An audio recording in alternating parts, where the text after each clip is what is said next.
What's up, Sean? Good evening. Oh, good evening to you, man. Thank you for coming, man, and being on the show, man. Now let's take it back to the beginning, man. You hail from Texas. You're not even from Cleveland, Ohio. No. Talking to Mike. Speaking. Okay, no, I'm not from here. My fiance says I like it up here too much. Your fiance says you like it up here too much. Yeah. Hold on. This was supposed to be your escape. This is where you was supposed to come and chill out and get the mind right and everything. But you saying your fiance said this place is a little bit too much for you? Yeah, she says I like to run the streets too much. She says I like to run the streets too much when I'm not at work. So is that true? Any That's truth true. to that? Sadly, it's true. Now, you were born and raised in Texas? Yes. What part of Texas? Corpus Christi on the Gulf of Mexico, and then I grew up in Iowa too. My mom left my brothers and sisters at different places. My one brother at a bus stop, and then I went to some relatives. So I went to a lot of foster homes. That's D. You say your mom left your brother, abandoned him at a bus stop? Yeah, she sold one sister for drug money, and I got lucky. I got left to the relatives. You got lucky.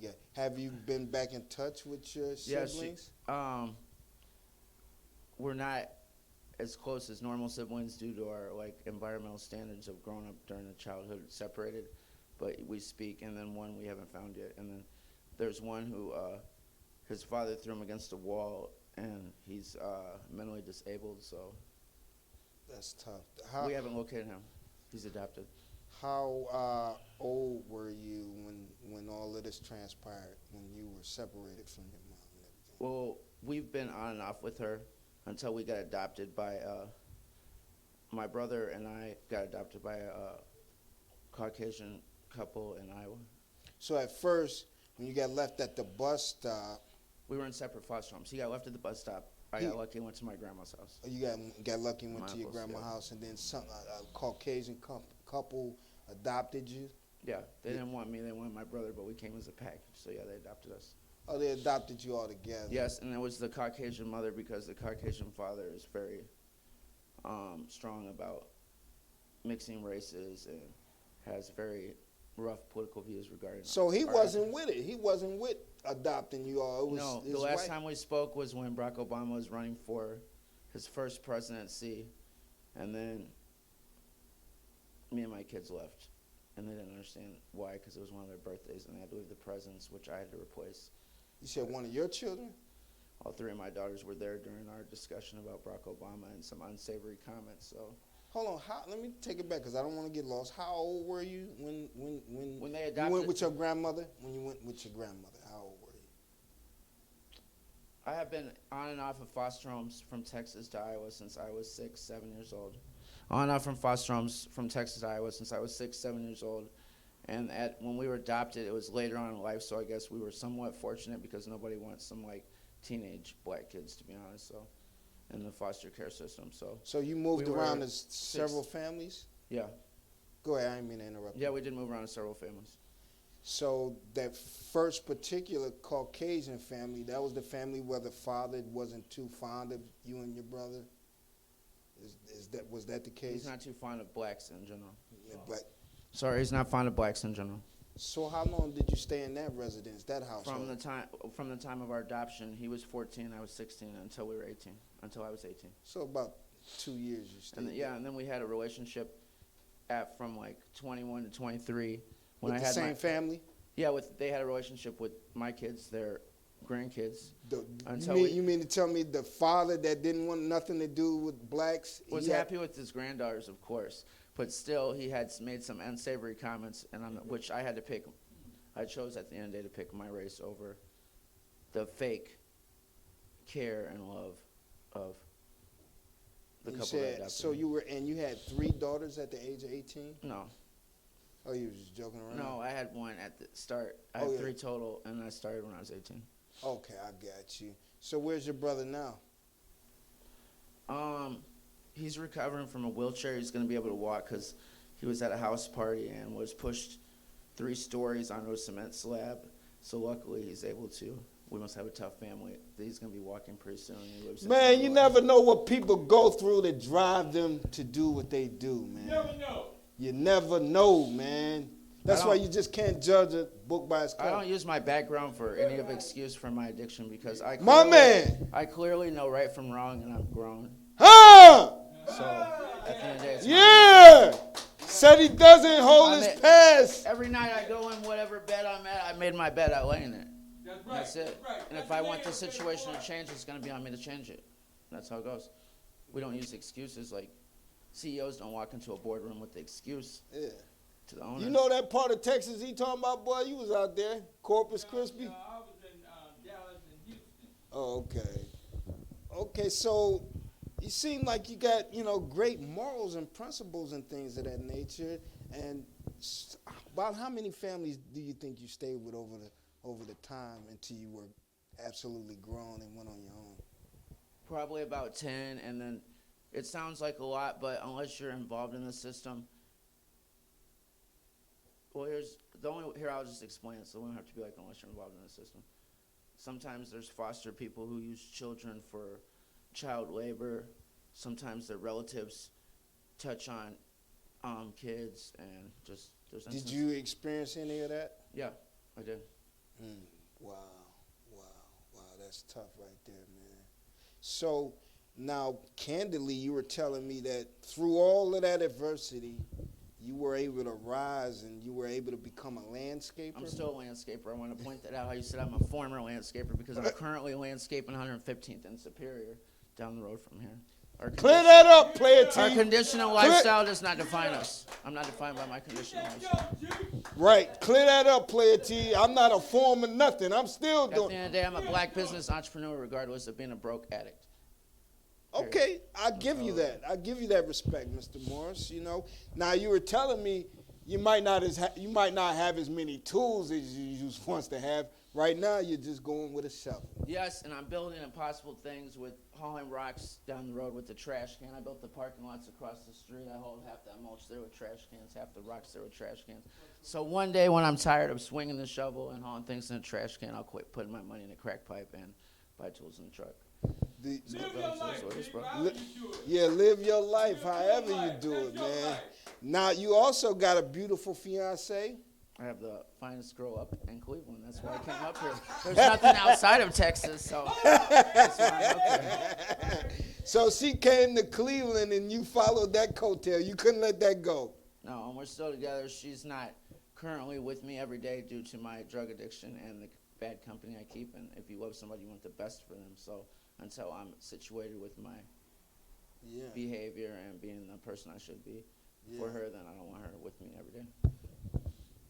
What was it you think she seen in you to want to stick with you, to give you a chance, and y'all be out here together? Because I Besides her seen being- y'all tough Besides her together. being crazy, I don't know. Because she knows at the end of the day, I'm always going to work and get it. And she knows at the end of the day, if she wants something, I'm going to work and get it. I don't know. It's all about love, baby boy. All about Or love. she's crazy. All about Now, love. now she's no longer in the land. She's no longer in Cleveland. She went back. She stays in Maple Heights, so I guess. that Oh, counts okay. as She's in. Cleveland. Okay, she's. But Oh, yeah. she's still in Ohio. Okay. Yeah. Do you still talk? Yeah, we talk and stuff. I just like, to be honest, I separate myself from like our full everyday relationship because we used to be together every day, 24 hours a day when I wasn't at work, and then we've had some time Hold on, apart Sean. because- She ain't gonna tell me a different story when I run into her. Like, what? I don't got nothing to do with him no more. He over with. So, we're getting married. Oh, y'all getting married? Yes, on Superior. On the avenues, baby boy. Yeah, we're gonna block it down from 105 to 115th. And be Now, right I want to there. ask you a serious question, Sean, because Okay. you confided in me numerous times about your condition, and you're not afraid to talk about it because you say you want to help people. Well, what about helping yourself? How do you see that going forward? I see that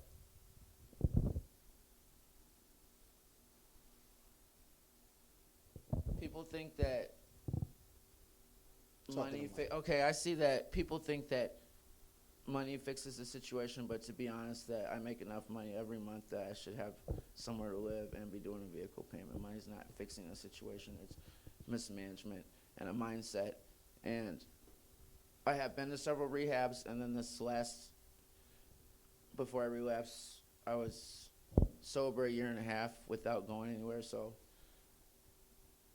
if it doesn't get better, like with me working through it, I'm going to like go. I think I need to have the mindset that I may need help to go back to rehab because I just don't have that mindset that I think that I could fix everything on my own.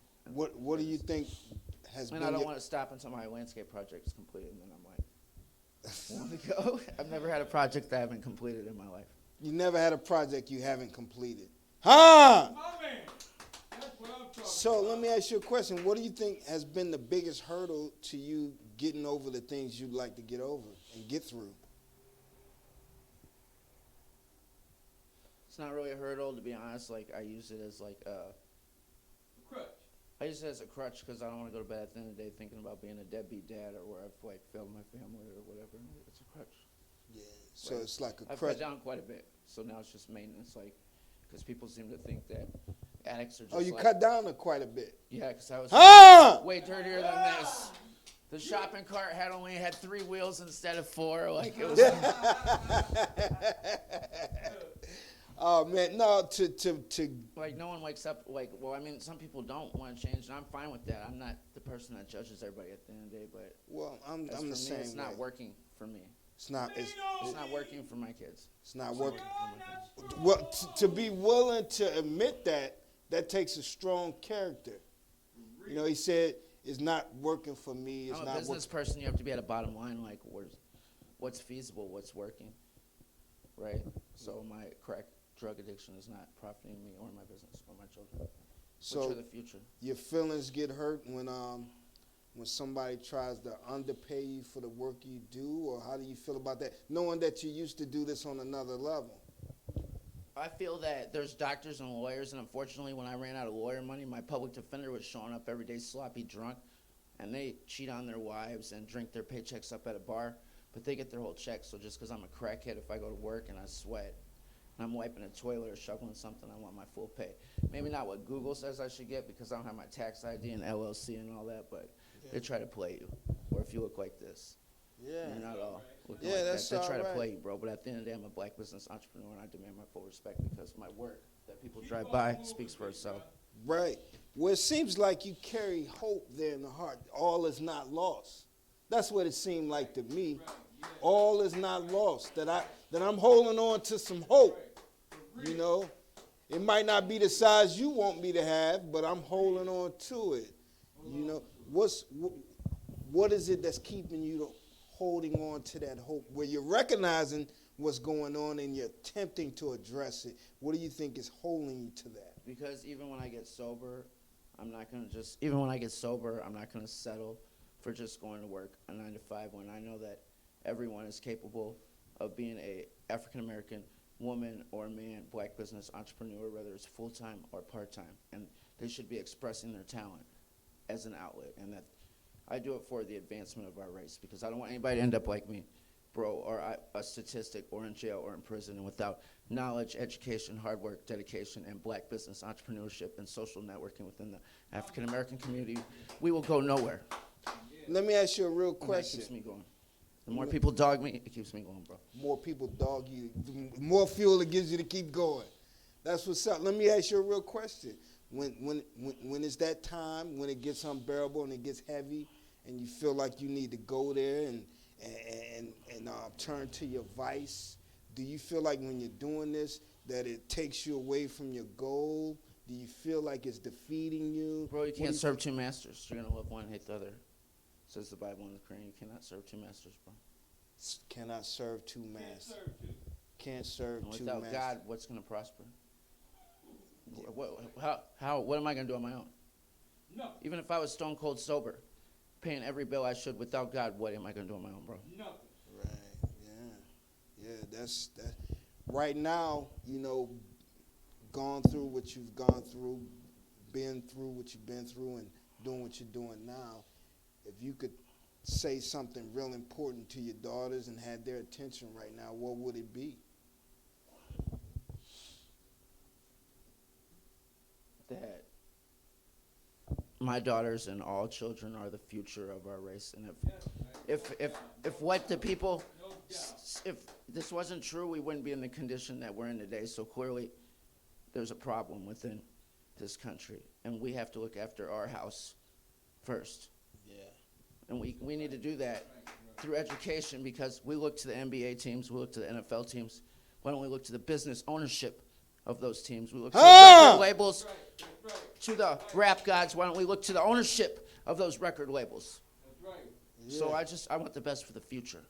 That's my legacy. I want to see that we're on equal footing, because we've built everything in America, from the White House to the roads to the sidewalk.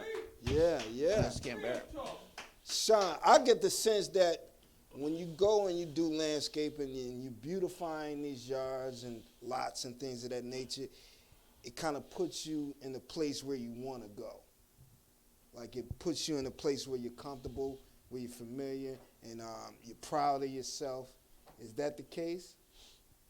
Yes, and then my biggest point and goal when I do this is to show that if an addict can have a whatever it is business, then a sober person is full to their full potential, that you could be anything that you want to be in America. And that, once again, your lifestyle or your addiction or whatever situation you're in does not define you. You're judged according to your works, says the Bible and the Quran.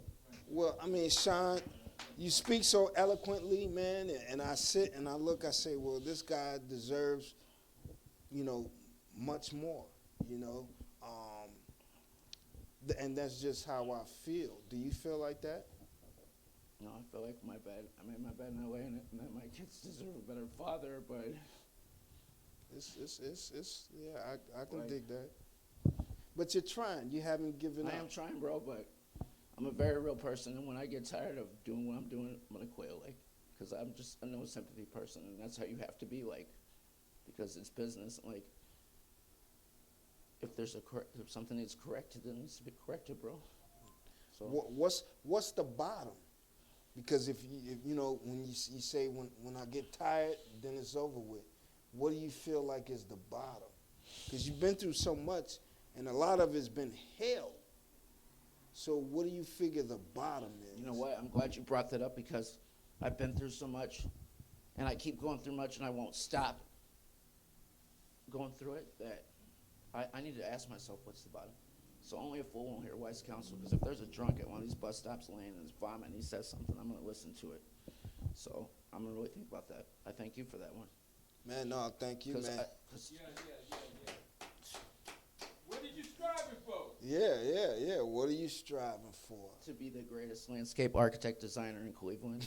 For the We world- haven't for given the up world hope. To drive by my big truck on Superior, for the world to see that crackhead Whatever you may be. made it, strive and to that be anybody the could best. make it, to set an example for excellence That's right. for our race in the future. That's what I strive for. My kids. Set a positive that I did something good. Are you angry at your creator that things have gone the way it has? How could I be? When people more deserving of breath get breath in me. I thank God every day. I thank God for all my trials and my tribulations. That might be stronger, bro. Right. Like- Yeah, my man. Yeah. We thank God for our trials and tribulations. Whatever man. it may be. Outside that window I look, that's all dug up night and day with the shovel, bro. Like, you can't fold up. If I have a downfall, it's because of me. If somebody's done something to me, then I've allowed them to do that to me, bro. Like, a person has the control of their self. What's your biggest fear? To die in sin and go to hell and burn for all eternity. What you mean? Other than that, I'm not scary. There's nothing I'm worried about. My Or die man. before I see my daughter's beautiful faces. Other than that, nothing. That's real talk, man. That's real talk. So, you're working with all different kinds of people. You've been working with the Arabs and everything. Are they treating you less than because of what you're going through, or are they understanding? You know or- what? I'm glad that you brought that up, because I'd be angry at sober people. Like, why isn't more being done, that we have people who are not from this country, who have no respect for our race, regardless of what we do and how hard we work for them? And why is all that black money going there? And why is all that black money going in these banks that aren't the 10 black banks in America? So if you're sober and you got a debit card, it needs to be moved to one of these black banks in America. Tell the truth. We built everything. Again. That's real. Joseph Biden's standing on the White House that we built. That's real. So nothing's going to be done until everybody decides they want to do something. That's right. And it does take some bread. So let's put our bread in black banks. Let's put our money in black businesses. Or we can keep going how we're going. You know what, It Sean? relates on sober voter, property owners, business owners. Yeah, it seems to me that you were educating yourself and you were doing reading and research, even in your times of trial and tribulation. I read every night. A person should be constantly evolving their craft. I'm sure that as smart and eloquent as you are as well, that you're constantly evolving your craft. That's what we're supposed to take our talents and expand them.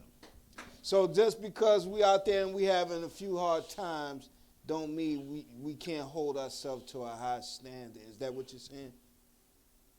I hold myself to a high standard, and I especially hold people that are sober and not on drugs and what is considered normal in American society. They should be holding to a higher standard of excellence. We're supposed to be striving for excellence.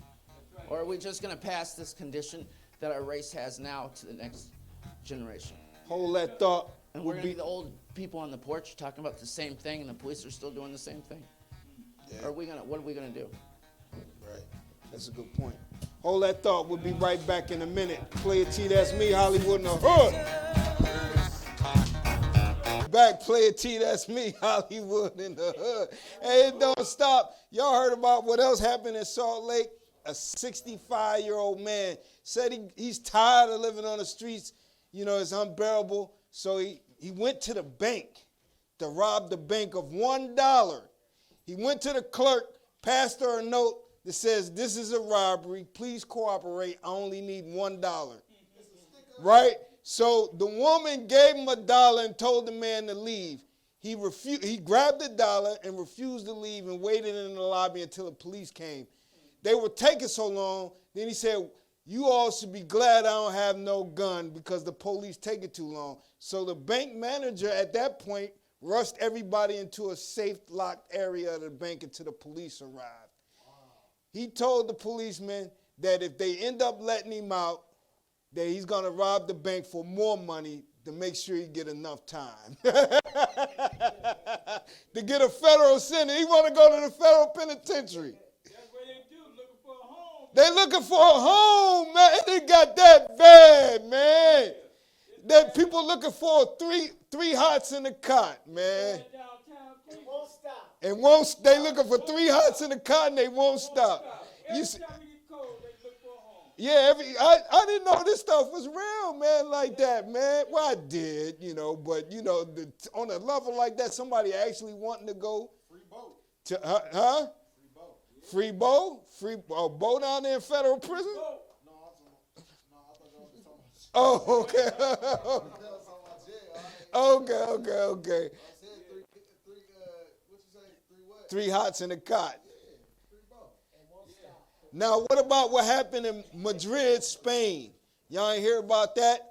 A couple went to visit Madrid, Spain. They went to a real expensive hotel, the kind of hotel, and they had a expensive wine cellar in the hotel. So when you go to those type of hotels, they give you tours and all things like that, right? So the couple devised this ingenious plan.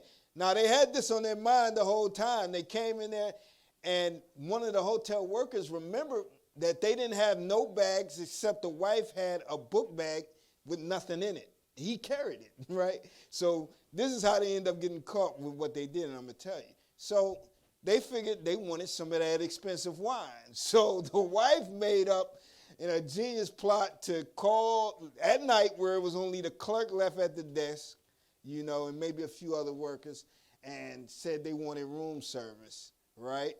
And so while they were doing that, the husband snuck off and went and got a key to what he thought was the wine cellar. But it ended up being the wrong key. So he went back to the room, and this time they ordered dessert, and he snuck and went and got the master key. Went down to the wine cellar, filled that book bag up with $1.7 million worth of wine. What? Yeah, and got knocked trying to cross the border with it. Crazy. People got to have it. How you get knocked? Because when they did the investigation, they figured, what did the woman need the one empty bag for? What did she need the empty book bag for? They didn't have no luggage. They came and stayed, and they left early in the morning before checkout. They left early. So that raised a lot of red flags and suspicion, and it tipped the authorities off to them, right? I just can't make it up. But it don't stop. Like I said at the onset of the show, we got another great guy. And we want to thank Sean Morris for coming on and telling his story. He didn't get to show his photos of his landscaping jobs and things of that nature, but we'll give him another time to do that. You know what I mean? But right now, we want to bring on ex-boxer Eugene Johnson. Yeah. Hey, now, Eugene, you're an ex-boxer, Yes. but once you're in boxing, man, that fever never goes away. Are you hip to the new fighters and all of that? Not much, because when I stopped boxing, I just left it all the way alone. You left it all the way alone. Yeah, I'm looking for another career and doing something, even though my professional career was nothing but 3 years, but my amateur career was like 10. Your amateur career was 10 years and your professional career was 3. Was So 3. for about 13 years, you were doing your thing. Yes, sir. Now, in your amateur career, did you ever do the Golden Glove circuit, Yes, I did that, the ABF and Oh, you did the ABF? And Golden Gloves in Cleveland, Ohio, and Atlanta, Georgia. do you remember some of your coaches? Oh, yes, really, really. I remember I had so many coaches because I would start off with one gym, and when they lay off and the tournament over, I go to another gym. Oh, that seemed kind of fun to you, huh? Yeah, because I stay occupied. Hold on, fathom this though. When you go gym to gym, it ain't just sweet like that. You're a boxer, so you fighting everybody in the gym. You ain't just coming in there working out. You got to throw them hands in there in them Amen. gym. Now, did you ever box down at a POC? Yes, Lonnie Burton Recreation Center. Now, For those that ain't hip, that's down the way. DTW. Okay, Projects. for all you Heights dudes and all of that don't know nothing about that. Down the way too. Where we at? Salvation Army. Okay, all right. Oh yeah, Oh, you know about that too? yeah. That's the coach Clint Martin. Clint Martin, okay. You ever work with Coach Saffold? Yeah, no, but You know who that is, huh? Yeah, I know who it is. East Cleveland Powell. Yeah, big shout out to Coach Saffold. He was on the show. He brought some Olympians on the show a few years ago. And future, like Tiger Johnson. Tiger, does he have a belt now, Tiger? Yeah, he definitely. Yeah, because he was at that. He was at Thomas Matisse Gunnerman's fight. We ran into him that night. Yeah. He's doing really big things. So you did box at POC. Yeah, Lonnie Burton. Lonnie Burton. Yeah. I even did a little Lonnie Burton boxing, to be honest. It wasn't a long time, Eugene. So, I ain't about to put myself on your level or nothing Right. like You that. like the project girls. Yeah, Or do yeah. ya? Yeah. Well, no, I was really trying to get it in, but, I end up going to the military. Well, they dress nice. They do. I know a lot of project girls dress nice. Yeah, But yeah. by you being in the military, I guess you like women in uniform. That's a good thing, too. Yeah. How many, you said you fought 10 years in the amateurs. About how many fights in the amateurs did that equate to? for you? Like 90 amateur fights. 90 amateur fights. Yes. Hold on, let me ask you a little something, X, because your boxing name, you wanted it to be X, right? Yeah. Like kind of like after the execution of Bernard Hopkins? Yeah, but it's a different part of that, and the different part was it's like ex-boxer X. So I'm an ex-boxer in the ring, but in society, as far as me going to the ring and to the gym, was ex-boxer X, and the last X is street fighting. Okay, yeah. Hold on, are we still out here street fighting like we ain't lost it or nothing? I don't want to get beat up no more. Okay. Have you had a street fight? Have you anybody that you had to put in work with like recently, like humble somebody? Yeah, but I I had to have a weapon, and I went to prison for it. Oh, is that right? Well, the county for it, and they just let me off probation. Oh, that's good. Hold on, you ain't defamed the guy, too much, did you? You ain't put him out of commission too much. No, thank God I didn't. Yeah, that's right. So you said you had 90 amateur fights. So I've been a lot of places. Do you remember your record in the amateurs? Well, 60 and 30. 60 and 30. We had a winning percentage. We had a winning percentage. That means 60% of y'all got knocked out. Or, you got that jaw rocked, you got that snot box rocked. Or the body. Oh, you went to the body with it too. Yeah. So what were some of your most significant moves? Well, signature moves. Well, my feet, the I way didn't you do the moved shuffle, around. but I like a dribble on my feet, and the boxer looked down at my feet, and I hit him with a hook, and he goes down. Oh, so hold on. We need to fathom that. So you say not quite a shuffle, not quite the Ali shuffle, but you hit that Ali was one of your favorites too, as well as mine. Not quite the Ali shuffle, but you had your own shuffling of the feet. And your opponent would pay attention to that, and you'll catch him. Right. Yeah. Miles, you was all into the combat sports and stuff like that, kung fu. Yeah, and DJ was boxing too. Hold on, DJ, were you doing some of them same things too, G? He like, man, why you bring me in? You still nice with it, DJ? Well, we still got it if we get pushed to that limit, you know what I'm saying? Okay. All right. So you were 60 and 30 in the amateurs, and then you say you had 13 fights in the pros. 13 years. Oh, 3 years in the pros. How many in the fights did that equate to? That's 17 pro fights. What was your record in the pros? In the pros, it was like 5 and 15. No, 5 and 12. But in actuality, it was like half and half. What was your weight class? Junior welterweight, What weight is that? 140 pounds. That's my class. We would have clashed. If I would have stayed at POC, we would have clashed. You know what I'm saying? It would have been the battle of the Titans. Thank God I wasn't with boxing you, man. Hold on, X. So tell me, man, your first fight, your first professional fight, do you remember who it was against? We fought in the Indians Reservation in Florida.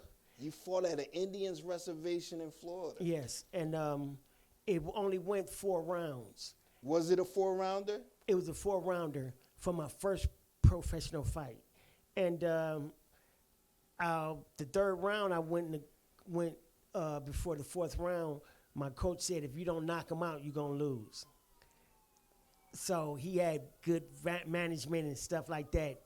And I say 30 seconds before before the fight ended, I knocked him out. Yeah, coaches do that all the time. If you pay attention to boxing, that's like a motivation tactic. You could be up on the cards, but if you start not listening to the coach or not letting your hands go or running around thinking you got it in the bag while this guy's accumulating shots on you, catching up to you, your coach is going to say, hey, man, you're losing in the cards, man. Makes sense. We're trying to go to the last round. Yeah, right. Who trying to? To the last round. Yeah, to the last round, Wow, so you were at an Indian reservation, and the guy was a European, or was he of a dark people? What triggered me to knock him out and my confidence on fighting him was because he came in with a woman on his arm. I guess they was going to get married. After the fight? Yeah, no, before. Before he came in before the first time I seen him, he came in with a girl on his arm. And I was like, oh, man, you just really can't have sex. Okay, so you had peeped that out. So I peeped that out. Oh, so you had peeped that weakness out. Y'all ain't fathom that. He had peeped his opponent slipping already. Came sold up with a woman on his side. Yeah, so you attacked that weakness. Yeah. Hold on, did you hit him with the body shot or what? No, I backed him up in the corner. I hit him with a straight right hand in the corner, and he went down. Straight right hand in the corner. Yep. What was your most powerful hand, because I didn't get an answer to your most signature move. I don't recall getting an answer. I don't know. I just worked from the body to the head. I was never really like a chase the chin. I try to break them down before I go to the chin. I made a show out of it. Oh, okay, so you would break them down before you actually touch that chin. Yes. Before you, they call it chin checking. Before you check that chin, you'll catch them in the body and things of that nature. And so you were enthused. That was your first professional fight. It was a knockout. Yes. I mean, 17 fights. You got any names you fought? Terrence Carter went to the United Hold on, I thought you was about to say Terrence Crawford. I was about to say, hold on, wait, hold on, okay. But go ahead, I'm sorry. Yeah, he went to the Olympics for the United States, and I fought a lot of big name fighters that was representing their cities and things like that. Yeah. That fighter that ended up going to the Olympics that you're talking about. He stopped me. Okay, he stopped. Yeah, What you remember? What round? The first round. He punched me in the nose so The fast. first round. So, how many fights into your pro fight was that one? I had I think 10. You had 10 by then, and you say he hit you on that button on that nose. Yeah. In the first round. Was that the first time you ever went down in the first round? I didn't go down, but the referee stopped it. We didn't go down. T. We didn't go down. The ref stopped it, but we didn't go down. So we got some good. What, you was bleeding profusely or something? No, I wasn't breathing loosely. I just was saying something when he hit me in the nose. Ouch! Ouch! Ooh! Oh, so the refs take note of that type of stuff. Yeah, like, and it's a blessing that the referees is good referees. What was that, the amateurs? yeah, No, that was that's the pro. professional. It's pro. He was talking about his pro. Yeah, he was That's the guy that went to the Olympics. yeah, the guy that went to the Olympics. Yeah, he was under Michael Spinks. No, not Michael Spinks, but not George Foreman, but yeah, he was. He was in under- one of them old school camps. Yeah, he was one of the old school guys. So hold on. I want to go back because you said your Joe first. Frazier fighter. Oh, he was a Joe Frazier. Yeah, out of fighter? Philadelphia. Out of Philadelphia. Wow. So hold on. I want to go back a little because you said your first fight you won and it was a victory. It was a knockout victory at that. And in the fourth round, no less. Yes. So now comes your second fight. You got all this momentum, enthusiasm. This is your second fight. You done knocked your first one out. Tell me the mindset going into this second fight, because I don't want to speak for you. Tell me the mindset. It was I fought a Caucasian dude, and in Atlanta. And, In Atlanta this time. Yeah, and I was very in shape and stuff like that, and they stopped that fight because I punched him so many times. You know what I'm saying? He couldn't handle it and stuff like that, so they stopped that fight. You know what I'm saying? Early on, and I won. So that's 2 in a row where I stopped somebody early on. On the street. Wow. So now your confidence is building. Tell me about that first loss in the pros. The first loss was in New York City, in Yonkers, New York, and What fight was this out of the 17? Because now you done won 2 in a row. this fight is number 4. So you won 3 in a row. Mm-hmm. Okay, yeah, we steamrolling. We feeling like Floyd. We feeling like, I would say King Ryan, but I'm going to say Javante. You know what I'm saying? We feeling like all those types. You feeling, were you feeling unbeatable going into the fourth fight? Yeah, I was really strong and things like that, and I didn't believe he could beat me and stuff like that. But we was fighting in his hometown. Now, Eugene, I know you got to go, and but we were talking about that first loss you took, and you said coming into the fight, you thought it was a win for you coming in. Mm-hmm. And this the guy that hit you on the nose. Yeah. Now, why did you take him so lightly, or did you take him lightly? I took him lightly because I thought I was in shape, but he was a southpaw. So southpaws is different from a right-handed fighter. No, I didn't see him coming, but he fought a opponent from Cleveland and stuff like that, which was Fred Neal. He was on a USA Olympic team too. Yeah. And he never got a chance to get past Terrence Carter. Okay. So when you hit that mat, and you had, Oh yeah, you see a part of it. You didn't fall, but when you took that loss, was it real deflating to you? Did that change the course of your mindset going forward in boxing, or you end up having 17 pro fights? But did that do something to you, that first loss, that you carrying on through the years till now? Basically, no, because I was an older person getting into professional. I was like at the age of 30. So, you know what I'm saying? I reached my manhood and my potential of my body and stuff like that. You understood that. Yeah, I understood that, you know, you can't lose. Nobody's a complete winner other than Floyd Mayweather. Well, let me ask you a question. Through the wins and losses, reflecting back now, you're no longer boxing. What have you taken from your journey going through all of that? Well, I was taught to move my head and stuff like that, and I fought a guy like 200 and something pounds and stuff. And as he was trying to knock me out and things like that or hurt me, I kept moving my head and getting out the way and stuff until he got tired and had to pull out his gun.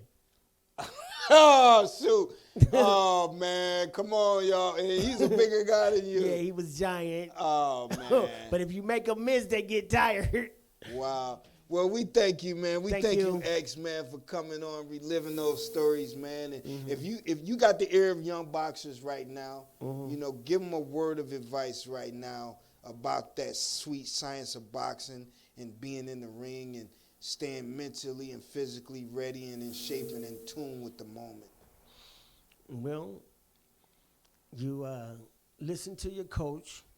You listen to anybody that tell you something, that seen you fight before and give you good feedback or tell you what you need to do. You know, think about that and take it in heed. You know what I'm saying? Don't just ever think about you can get this fight, and don't cry for losing. Who's the greatest fighter of all time, in your opinion? George Foreman. Oh, man, nah. At an old age. Yeah. George Foreman, that's interesting. Hey, thank you, man. Appreciate you, Eugene. X, you know what I mean? Appreciate you. I want to thank everybody for tuning in, watching this live stream. I want to thank Sean Morris and everybody around the world. Player T, that's me, Hollywood in the hood. In the hood.